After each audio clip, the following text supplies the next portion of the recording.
feel like recently with hip hop, a lot of people are afraid to release their personal information or write stuff that's relatable. Everybody wants to just make that hit single and that club vibe or whatever you want to call it. I feel people can connect with you more as an artist if you come across as a human being also. You know, we all put our pants on the same way every day, and I feel like if something bad has happened to me, why not express it through a song and have other people be able to put that song on and know exactly what I was going through because they're going through the same thing. So that's why I like to do it, and I think that more people should do stuff like that because they'd be surprised that a club single can pull people in, but give them something else to listen to relate to, that replay factor.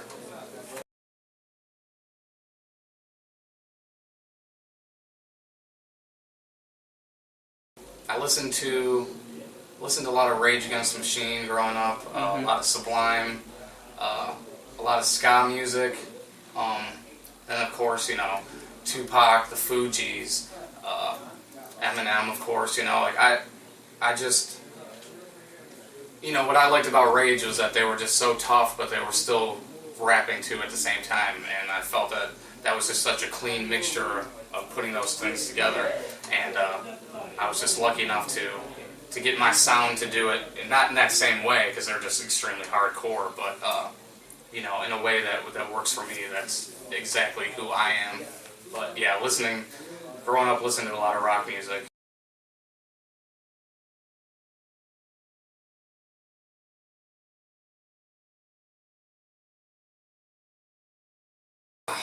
Yeah, I used to produce a lot of songs for a lot of artists in Cleveland. That's what everyone kind of knew me as back in the day, as just this producer. What I would do though is, you know, I'd make a beat and then I'd always have this idea of what the song should be, you know, and then I would give it to somebody that I was producing for and be like, this is what my idea is. And a lot of the times I would write the hooks and stuff. But I don't know, just a lot of stuff was going on with me, and I was just like, you know what, I'm going to start writing my own music. I started off writing my own music way back in the day, but yeah, a couple years ago I was just like, you know, I got a lot to talk about, let me just do it that way, and I would just produce beats the same way and come up with an idea and just do it that way. It's just so much more simpler, and you know,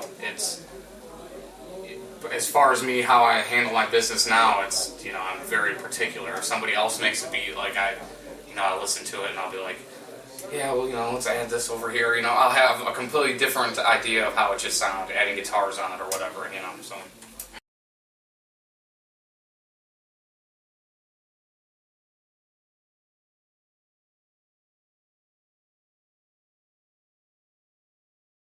It feels really good. You know, back when I was producing and the OHHA Hip Hop Awards was starting, it was always something that I wanted. I always wanted to be nominated for producer. I wanted something that I produced to be nominated as well. So yeah, when my single Cat Burglar was nominated, I was like, oh, this is awesome. You know, I felt like, because it was so different from everything else that was on there, and I felt so good that I was getting recognized for it. And then this year when my actual album got nominated, was just, it felt really good, you know, just looking up to the OHHA Hip Hop Awards all the time and always wanting to get there, and to get there for album, you know, even if I didn't win, but just having that nomination just feels good because it lets me know that I'm doing something right, you know.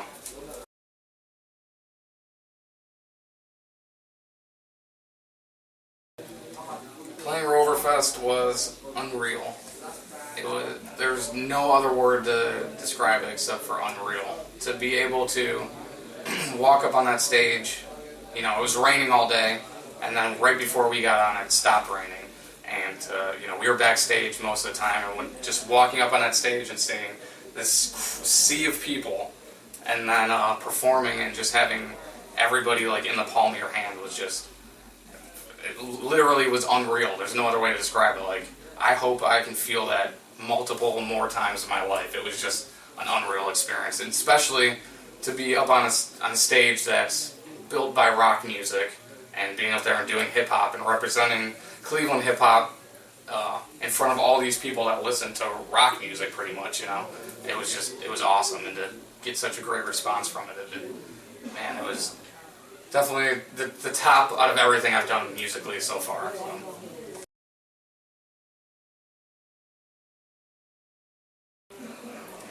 lot more music.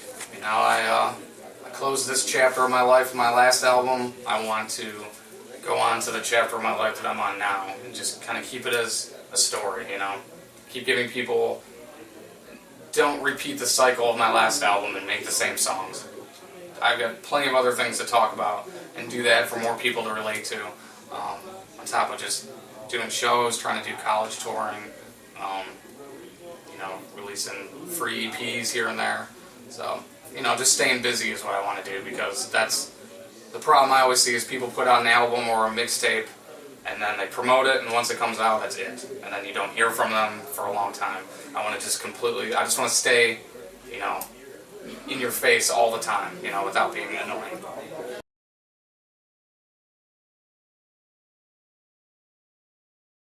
First of all, I hate when people go up on stage and rap over their own track so you can hear the lyrics in the background. I hate that.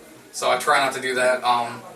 You know, I bring a live band with me, my DJ, Swerve, guitarist, Wasco, my drummer, Danny Dope. And then we just try to bring energy, and, you know, instead of somebody just walking back and forth on the stage, singing or rapping or whatever, I want to get people into it. I throw stuff in the crowd, pull people up on stage. One time I was pouring drinks out to people in the front row. It's just getting... People are there to be entertained. It's entertaining people. No one just wants to sit there and watch some guy doing something that they could do. If you can go up there and you can make people go, holy shit, you know, like I had these girls named Discordia that were grinding and shooting off sparks and eating fire. It's just all about the entertainment, you know, and if you can entertain somebody and they go and buy your album and then listen to it and be like, wow, this guy's actually talking about something, then, you know, my job's done. If I can get you to buy my album after seeing me live, then the album will do the rest.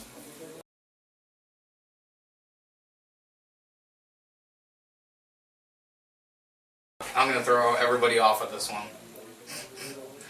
I tell everybody, I've been saying this since high school, if I was to ever get a deal and had money and a huge budget to get anybody on my album, so if I could do that tomorrow, it would be Seal. Just for the fact that everyone would be like, what the fuck does this dude have Seal on his album for? And as far as what it would sound like, in the movie Dogma, they said that if no one could talk to God because they would just explode because they wouldn't be able to take it, that's what that song would sound like. Fucking Seal. That's all I have to say is Seal.